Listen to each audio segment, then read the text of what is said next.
అసంఖ్యాకులైన ప్రజలు ఆయనకు అభిమానులయ్యారు. వాస్తవానికి ప్రవీణ్ పగడాల గారి యొక్క పుట్టుక, తండ్రి ముస్లిం, ఆయన తల్లి క్రైస్తవురాలు.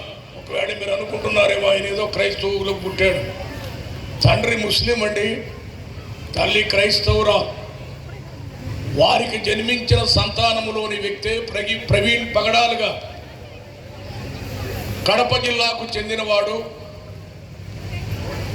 ఆయన ప్రారంభ దశలో ఒక భయంకరమైన డ్రగ్ స్థాయి,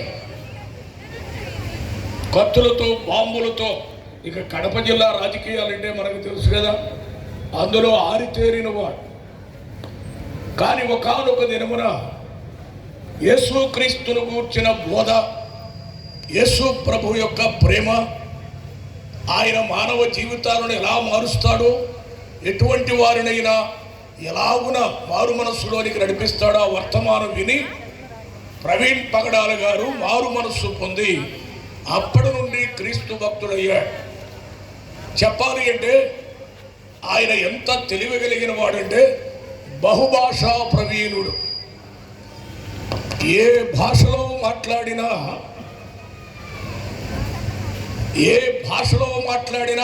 మనం ఆ భాషలతో అదే మాట్లాడతాడు. ఆయన ఇంగ్లీష్ అనర్గళంగా మాట్లాడతాడు, హిందీలో ప్రసంగం చేస్తాడు.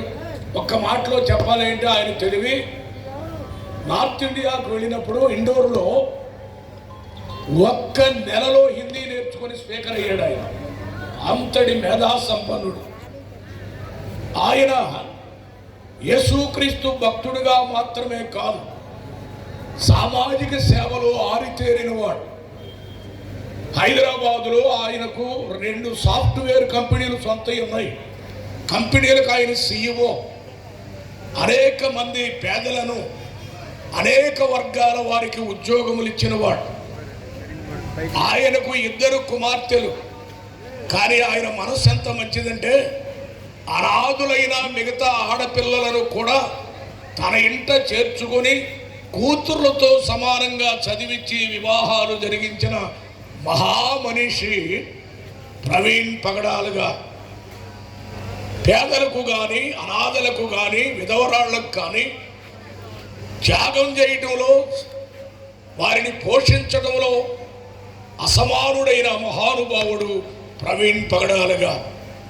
మీరు గమనించాలి, ఆయన బోధలు క్రీస్తు ప్రభు ప్రేమను ప్రపంచానికి చాటే బోధలు. ఎన్నడూ కూడా విప్లవానికి కానీ, ఉగ్రవాదానికి కానీ, ఆవేశానికి కానీ ఆయన లోనవ్వడు. మీరు ఆ బొమ్మలు చూడండి, ఆయన ఎప్పుడు నవ్వుతూనే ఉంటాడు. ఆయన ముఖములోనే నవ్వుంటుంది. అది ప్రవీణ్ పగడాల గారి యొక్క శ్రేష్టమైన ముఖ వర్చస్సు. ఆయన కడగల ముఖం ఉంటారా, కానీ నవ్వుతూ ఉంటాడు, నవ్వుతూనే సమాధానాలు ఇస్తుంటాడు. ఆయనంత ధైర్యం కలిగిన వాడంటే ఆయనకి 4 కార్లు ఉన్నాయి, చాలామంది పరివారు ఉన్నారు, కోటాన కోట్లు ఆస్తిపాస్తులు ఉన్నాయి.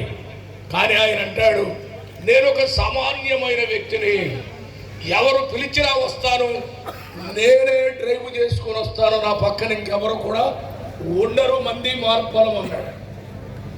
చూచారా అండి, అంత సింపుల్ సిటీ. అంటే సామాన్యమైన జీవితాన్ని క్రీస్తు కొరకు గడిపిన వాడు ఆయన. ఆయనకున్న 2 సాఫ్ట్వేర్ కంపెనీలలో వచ్చే ఆదాయం సగం భాగాన్ని ఈ సమాజ సేవకే ఆయన ఖర్చు పెడుతూ ఉంటాడు. మీరు తెలుసుకోవచ్చు.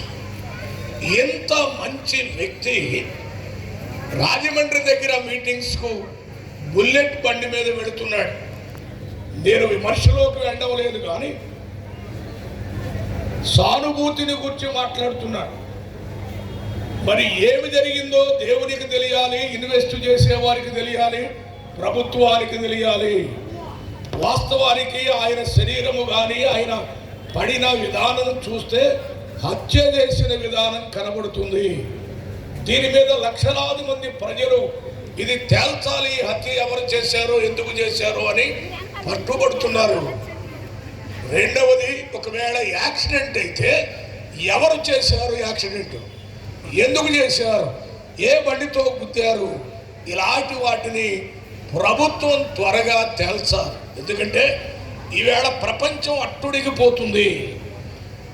పవన్ పగడాల గారంటే సామాన్యుడు కాదు. ఆయన గురించి మీరు యూట్యూబ్లో చూడండి.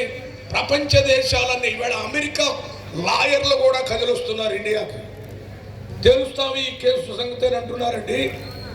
ట్రంప్ దగ్గరికి వెళ్ళింది ఈ కేసు కూడా. ఎందుకు అంటే అంత మహోన్నతమైన వ్యక్తిని ఎలా చేశారో అది తేలాలి అని మేము మనవి చేసేది ఏంటంటే, మేము ఆయన మృతికో లేకపోతే హత్యకో యాక్సిడెంట్కో దానికి ఇక్కడ తీవ్రమైన వ్యతిరేకత తెలపడానికి రాలేదు. ఇది శాంతి ర్యాలీ. ఎందుకు అంటే ఆయన నమ్మిన యేసు ప్రభు శాంతి స్వరూపుడు. ఆయన నేర్పిన బోధలు శాంతిని గురించే ప్రభువు నేర్పాడు. ఆయన మాకు నేర్పింది కూడా ఏంటంటే, సిలువలో వేలాడుతూ కూడా చిత్రహింసలు చేసిన వారిని అన్నాడు, తండ్రి వీరేమి చేయించున్నారో వీరెరుగురు కనుక వీరిని క్షమించమన్నాడు. క్షమాగుణం నేర్పాడు కనుకే ఈవేళ శాంతియుతంగా ప్రపంచమంతా ర్యాలీలు జరుగుతుంది. రెండవదిగా ప్రభువు నేర్పాడు, నిన్ను వలే నీ పొరుగు వారిని ప్రేమించు అన్నాడు. అంతేకాదు మీ శత్రువులను కూడా ప్రేమించన్నాడు. ఒకవేళ మేమంటున్నాం, ప్రవీణ్ పగడాల గారికి ఎవరైతే అన్యాయం చేశారని నిర్ధారింపబడుతుందో ప్రభు వారిని కూడా దీవించునుగాక, ప్రభు వారిని కూడా ప్రేమించునుగాక. అసలు ఇన్ని మాటలు ఎందుకండి? ప్రవీణ్ పగడాల గారి భార్య జెసికా, ఆమె కూడా నార్త్ ఇండియాకు చెందిన ఆమె, తెలుగు ఆమె కాదు. భర్త ఈ విధంగా అయిపోయాడు అని తెలియగానే తేల్చండి ఆ సంగతి అని ఆమె ఏమి యుద్ధం చేయలా, గొడవ పెట్లా.